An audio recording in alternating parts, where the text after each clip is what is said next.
Assalamualaikum, dear student. How are you all? I am sure you will perfectly fine.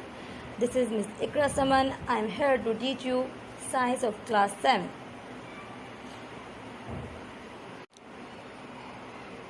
Now, dear student, this is your book Amazing Science. This book contains at least 13 units. Now, today we will discuss unit number 1, structure of living organism. Dear student, now we have to start chapter number 1, structure of living organism. In this chapter, we will study about structure and function of parts of living organism. Dear student, now we have to start our main topic. Let's have a look. This subline, ginger is the stem of the ginger plant. Ginger पर nodes and internodes present होते हैं. ये nodes and internodes further grow होकर एक new ginger form करते हैं, जिसकी वजह से ginger as a stem work करता है दूसरे जिंजर प्लांट के लिए. Dear student, now we have to start our first topic, structure of flowering plant. A typical flowering plant can be divided into two main parts, vegetative parts and reproductive parts. Plant को हम दो हिस्सों में divide कर सकते हैं. First is vegetative, second is reproductive. First we discuss vegetative parts. Stem, roots and leaves are vegetative parts. Stem, root and leaves मिलकर vegetative parts बनाते हैं. यही stem, root and leaves plant को एक पर्टिकुलर शेप प्रोवाइड करते हैं. Now we discuss the stem. The stem is the part of the plant which grows above the ground. It bears leaves, buds, flowers and fruits. Stem plant का वो part होता है जो upward the ground grow होता है, जो जमीन की सतह से ऊपर grow हो रहा होता है. Stem पर आपको हमेशा leaves, buds, flowers and fruit नजर आएंगे. The stem is usually erect and upright. Stem आपको हमेशा इरेक्ट पोजीशन में नजर आएगा, अपवर्ड द ग्राउंड. बट कुछ स्टेम्स, कुछ प्लांट्स ऐसे होते हैं जो अंडर द ग्राउंड ग्रो हो रहे होते हैं, like strawberry plant, ginger plant, potato plant. ये सब plants under the ground grow होते हैं. कुछ स्टेम्स प्लांट का वीक होता है. Dear student, let's have a look characteristics of the stem. इस टॉपिक में हम स्टेम के कैरेक्टरिस्टिक्स पढ़ेंगे. The stem is usually erect and upright. Stem आपको हमेशा अपवर्ड द ग्राउंड, जमीन की सतह से ऊपर इरेक्ट पोजीशन में नजर आएगा. बट कुछ stem horizontally under the ground grow होते हैं, बिकॉज कुछ प्लांट्स ऐसे होते हैं जो अंडर द ग्राउंड ग्रो होते हैं, like strawberry plant, ginger plant, potatoes plant. ये सब plant under the ground grow होते हैं, इसलिए इनका स्टेम हमें अपवर्ड द ग्राउंड, जमीन की सतह से ऊपर नजर नहीं आता. और कुछ स्टेम बहुत थिन, पतले, लॉन्ग, बड़े और वीक, बहुत ही कमजोर दिखते हैं. वो स्टेम जो लॉन्ग, थिन और वीक होते हैं उन्हें कहते हैं क्लाइंबिंग प्लांट्स. क्लाइंबिंग प्लांट्स का स्टेम लॉन्ग, थिन और वीक होता है. पम्पकिन, बीज, बीन, क्यूकम्बर, ये सब प्लांट्स कहलाते हैं क्लाइंबिंग प्लांट्स. और कुछ प्लांट्स का स्टेम बहुत थिक, फ्लैशी होता है, बहुत मोटा और फ्लैशी होता है. फ्लैश इसलिए उनके ऊपर वुड की एक फ्लैशी लेयर मौजूद होती है, like onion plant. Onion plant का जो स्टेम होता है वो थिक होगा. As we know that leaves and buds are grow on the stem. जब स्टेम के ऊपर बर्ड ग्रो होना शुरू होती है तो उससे पहले स्टेम स्वेल अप होना शुरू होता है. जब स्टेम स्वेल अप होना शुरू हो जाता है तो उस स्वेलिंग एरिया को हम कहते हैं नोड्स. जब नोड्स वहाँ प्रेजेंट होना शुरू होती है, इट्स मीन्स दैट कि यहाँ पर लीव या बड की ग्रोथ होगी. दो नोड के दरमियान का स्पेस कहलाता है इंटरनोड. आपको मालूम है प्लांट के ऊपर बहुत सारे लीव्स की ग्रोथ होती है, मोर देन वन। अब इनके दरमियान जो स्पेस होगा वो कहलाएगा internode. The space between two consecutive nodes is called an internode. Young stem green colour का होता है। जब प्लांट ग्रो होना शुरू होता है तो उसका स्टेम ग्रीन कलर का होगा। ग्रीन कलर के स्टेम में क्लोरोफिल मौजूद होता है। प्लांट के वो पार्ट्स जो ग्रीन कलर के होते हैं वो क्लोरोफिल की वजह से होते हैं। Chlorophyll is a green pigment. Chlorophyll plant को ग्रीन कलर देता है। क्लोरोफिल के प्रेजेंस की वजह से फोटोसिंथेसिस का प्रोसेस होता है। फोटोसिंथेसिस का प्रोसेस आप जानते हैं। फोटोसिंथेसिस का प्रोसेस वो प्रोसेस होता है जिसमें प्लांट अपना फूड प्रिपेयर करते हैं। और फोटोसिंथेसिस क्लोरोफिल की प्रेजेंस की वजह से होता है। अगर क्लोरोफिल फॉर एग्जांपल प्लांट में ना हो तो प्लांट में फोटोसिंथेसिस का प्रोसेस नहीं होगा। स्टोमेटा, स्टेम पर टाइनी होल्स प्रेजेंट होते हैं। छोटे छोटे होल्स होते हैं, बारीक। उन होल्स को स्टोमेटा कहते हैं। स्टोमेटा एक्सचेंज ऑफ गैसेस का प्रोसेस करते हैं। एक्सचेंज ऑफ गैसेस का प्रोसेस स्टोमेटा के थ्रू होता है। स्टेम पर बर्ड्स प्रेजेंट होती हैं। ये बर्ड टू टाइप की होती हैं। Two types of birds are present on the stem. First is terminal bud, second is axillary bud. See the diagram. This is stem and this is leaf. Leaf and stem के दरमियान जो bird present है, इस bird को कहते हैं axillary bud और इसे small bud भी कहते हैं। New branches और न्यू लीव्स इसी बर्ड के थ्रू ग्रो होना शुरू होते हैं। यहाँ पर आपको ये स्वेलिंग एरिया नज़र आ रहा है, ये है bird.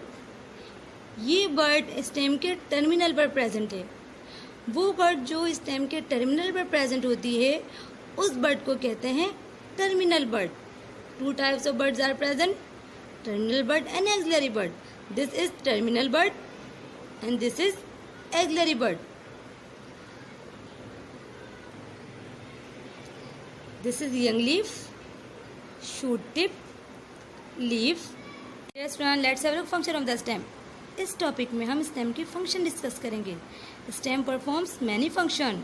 First is it spaces out the leave so that each leave of plant air and sunlight. Stem leaves को स्पेस प्रोवाइड करता है। इन स्पेस की वजह से लीव्स एयर और सनलाइट को कैप्चर कर लेते हैं। स्टेम ट्रांसपोर्टेशन का प्रोसेस भी करता है। इट्स मीन दैट वाटर और फूड को ट्रांसफर करता है प्लांट्स के तमाम पार्ट्स में।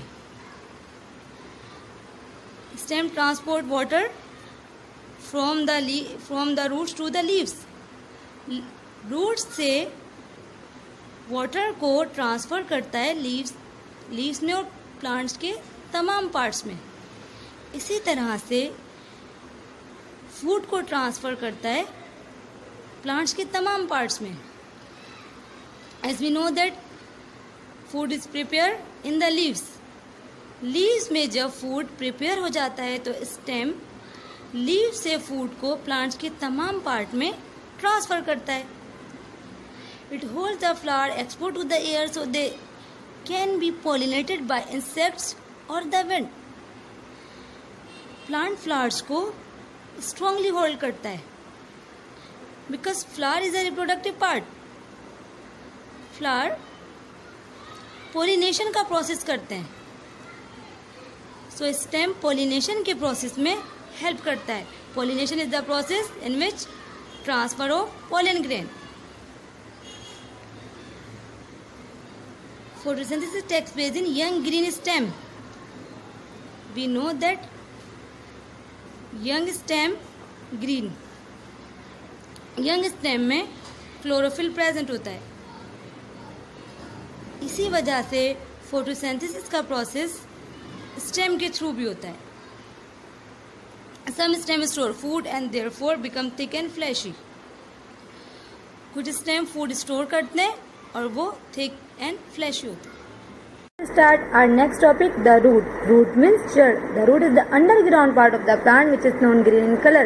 Root plant का वो पार्ट होता है जो अंडर द ग्राउंड जमीन की सतह से नीचे पाया जाता है और ये कलरलेस पार्ट होता है. स्टेम की तरह रूट पर लीव्स और बड्स प्रेजेंट नहीं होते, but root has a growing point called the root tip. By the root tip root increase in length. Root tip root की लेंथ को बढ़ाने में हेल्प करती है. Root cap. Root tip is protected by a strong cap called root cap. Root tip cover होती है एक cap के थ्रू. उस कैप को कहते हैं root cap. Root hairs. A fine hair-like structure arises from the root is called root hairs. Root hair help the root to absorb water and salt from the soil. Root hairs ऐसे structure को कहते हैं dear students.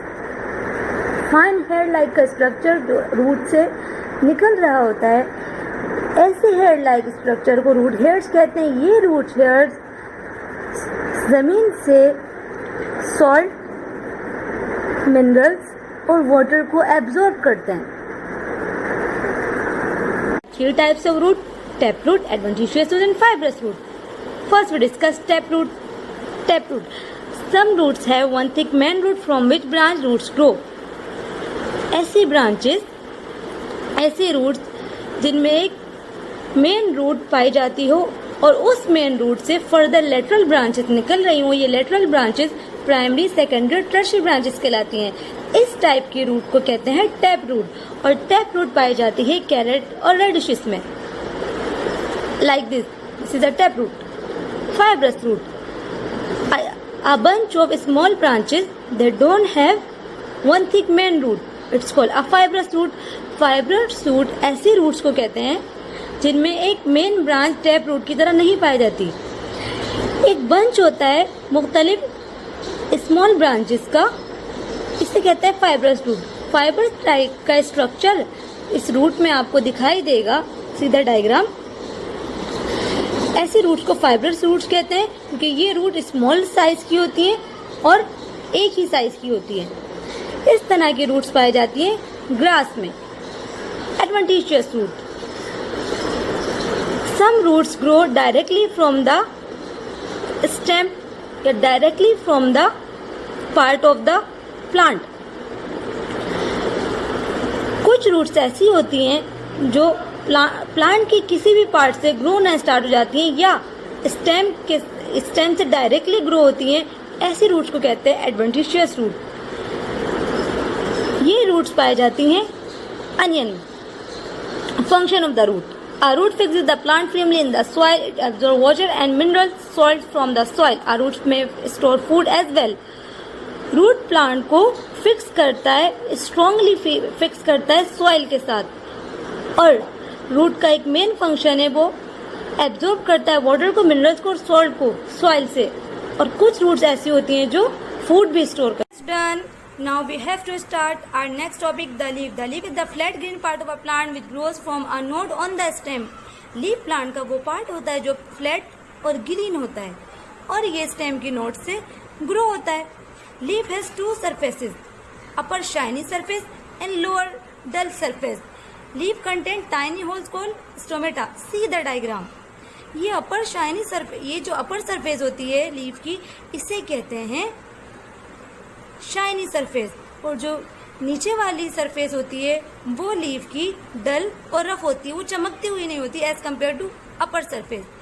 Leaf के ऊपर tiny whole, small whole, छोटे छोटे holes present होते हैं. इन होल्स को कहते हैं स्टोमेटा. और स्टोमेटा का फंक्शन है ये एक्सचेंज ऑफ गैसेस का प्रोसेस करते हैं. Dear student, we discuss structure of leaf. See the diagram.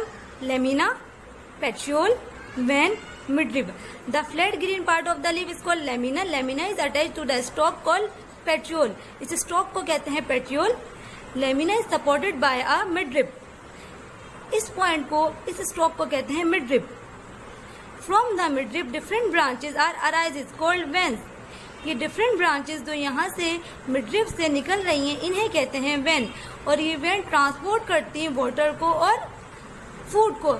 ये वेन्स का फंक्शन है। Student we discuss magnified leaf. Leaf is composed of different types of cell layer.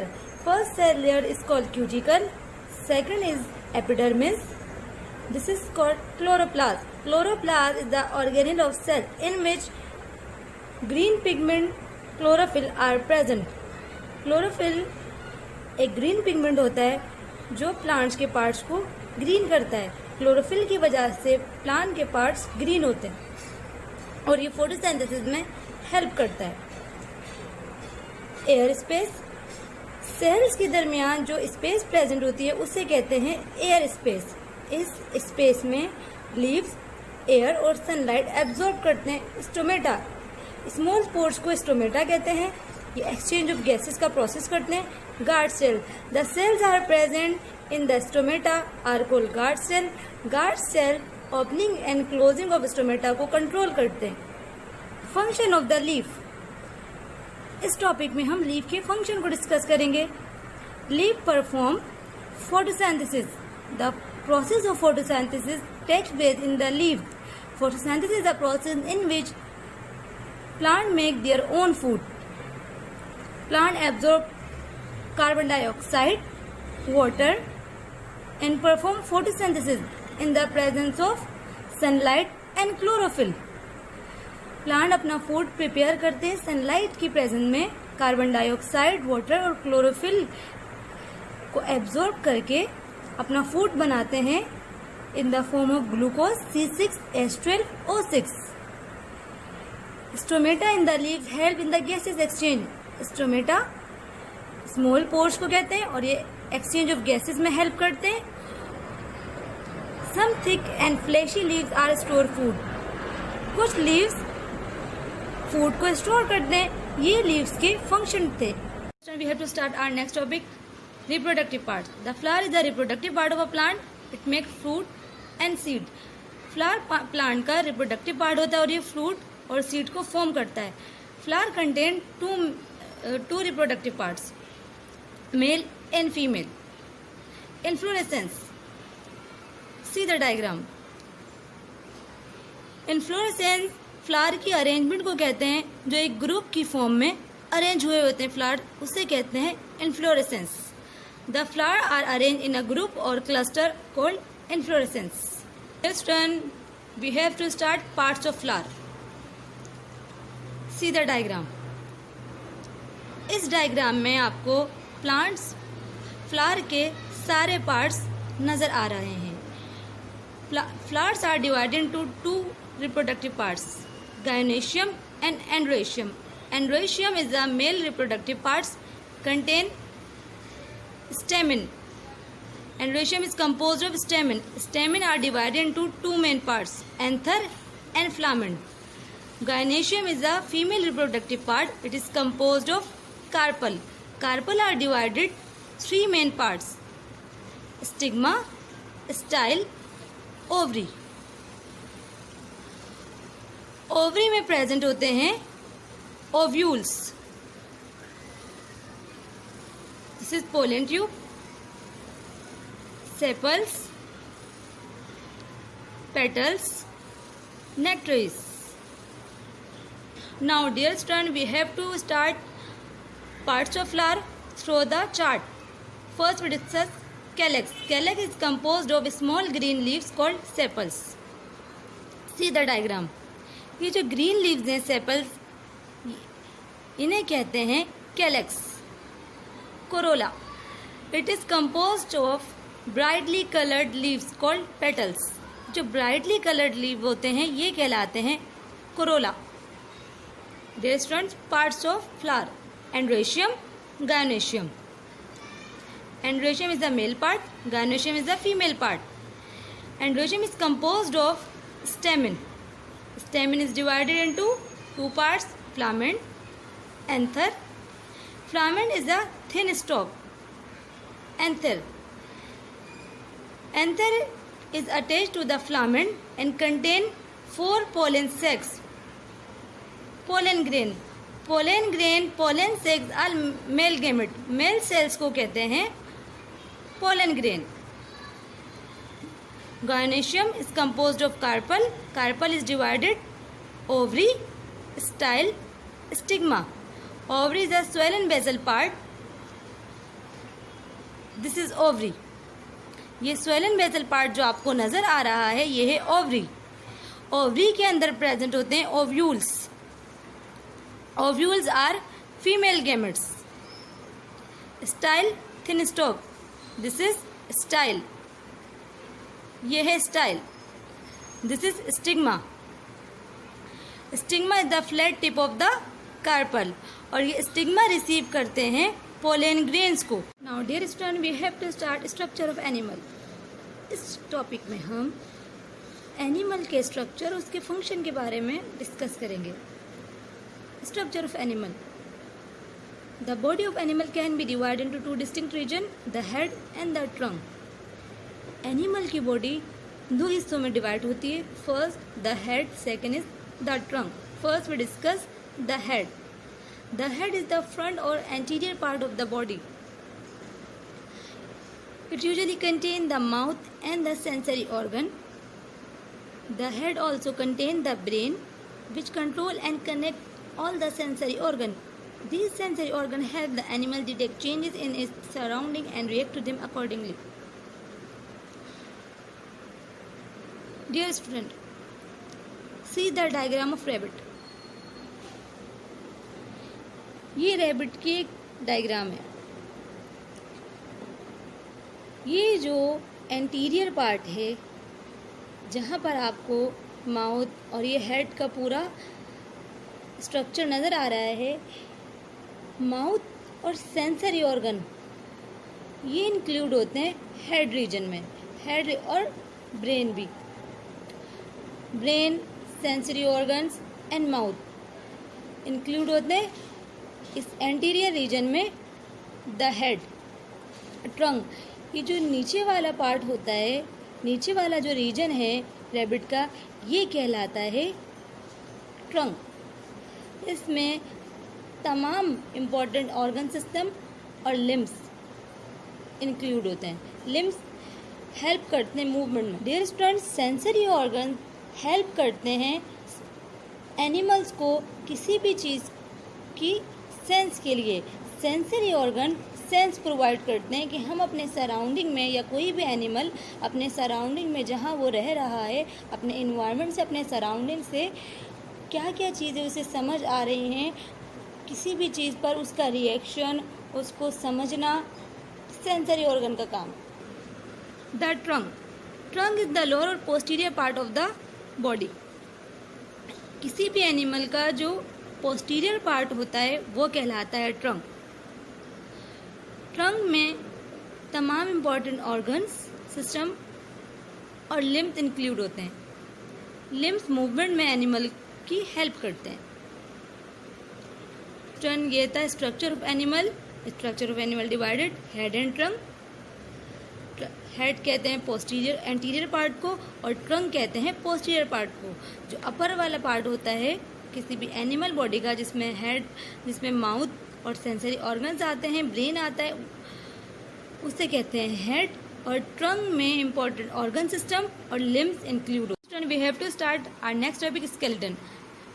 The hard material which supports and gives shape to the body of animal is called the skeleton. एक hard material जो किसी भी animal की body को support और shape provide करता है उसे कहते हैं स्केलेटन। स्केलेटन बोन से मिलकर बनता है।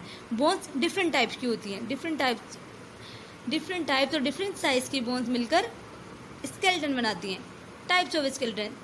Dear student, there are 3 types of skeleton: hydrostatic, exoskeleton and endoskeleton. First we discuss hydrostatic skeleton. Hydro means water. Some soft bodied animal like earthworm, cattlebirds don't have hard skeleton. कुछ animal की body ऐसी होती है जिनमें hard skeleton present नहीं होता। For example earthworm. Earthworm एक soft body animal है। इसकी बॉडी जब हम देखेंगे वो सॉफ्ट होती है।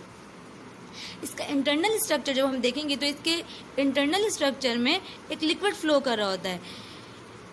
इसके सेल्स के दरमियान जो लिक्विड फ्लो कर रहा होता है, यही liquid as a skeleton work करता है। यही लिक्विड अर्थवर्म को सपोर्ट और शेप प्रोवाइड करता है।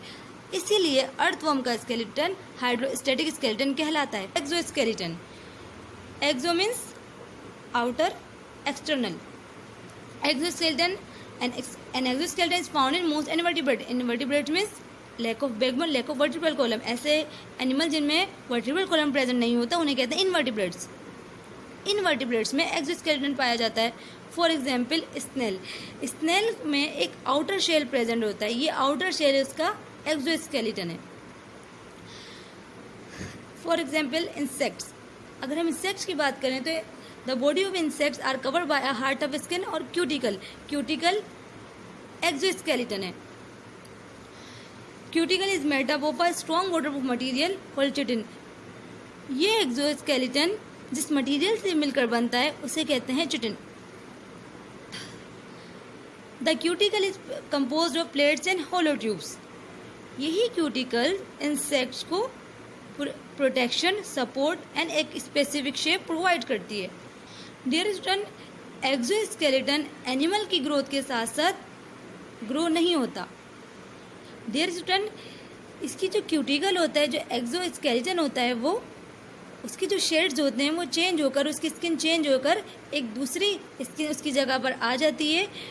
ये स्किन बिगनिंग में लाइट कलर की होती है, फिर फर्दर ये डार्क कलर की हो जाती है।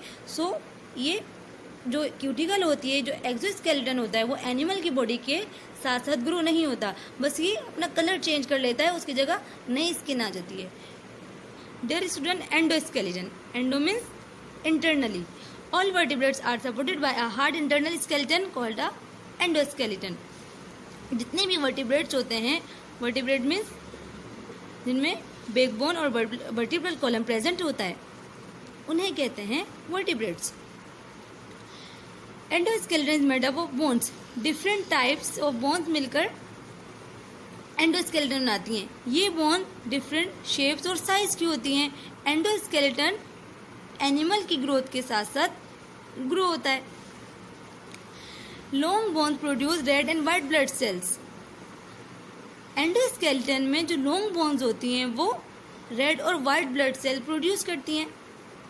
और ये एंडोस्केलेटन एनिमल की बॉडी को सपोर्ट और शेप प्रोवाइड करता है। सी the diagram of rabbit skeleton. ये रैबिट का स्केलेटन है। स्टूडेंट्स, आप देख सकते हैं डिफरेंट टाइप्स की, डिफरेंट साइज की, डिफरेंट शेप की बोन्स यहाँ पर इस स्केलेटन में आपको नजर आएंगी। ये बोन्स मिलकर एक पर्टिकुलर स्केलेटन, एक पर्टिकुलर शेप रैबिट को प्रोवाइड करेंगे और ये इसे एक प्रोटेक्शन, सपोर्ट और शेप प्रोवाइड करेंगे। एंडोस्केलेटन इंटरनल ऑर्गन को भी प्रोटेक्ट करता है और इंटरनल ऑर्गन को मूवमेंट में भी बहुत हेल्प करता है। Bones, dear student, our next topic is bones. Bones are made of living cells and mineral substances. Bones living cells और मिनरल सब्सटेंसेस से मिलकर बनता है, like calcium and magnesium, carbonate and phosphate of calcium and magnesium. Calcium and magnesium से मिलकर bones बनती हैं, इसीलिए ये बहुत स्ट्रॉन्ग होती हैं। Bones are light and rigid. Bones light भी होती हैं और रिजिड बहुत सख्त भी होती हैं, इसीलिए आसानी से ब्रेक नहीं हो सकती क्योंकि ये कैल्शियम और मैग्नीशियम से मिलकर बनती हैं। 206 bones are present in the human skeleton. General plan of the skeleton. The skeleton of mammal can be divided into two parts, the axial skeleton and appendicular skeleton. The axial skeleton form the main axis of the body. Axial skeleton बनाता है animal की body का main axis. Skull, vertebral column and rib cage form करते हैं axial skeleton. Appendicular skeleton, appendicular skeleton is attach to the axial skeleton. Appendicular skeleton attach होता है axial skeleton के साथ।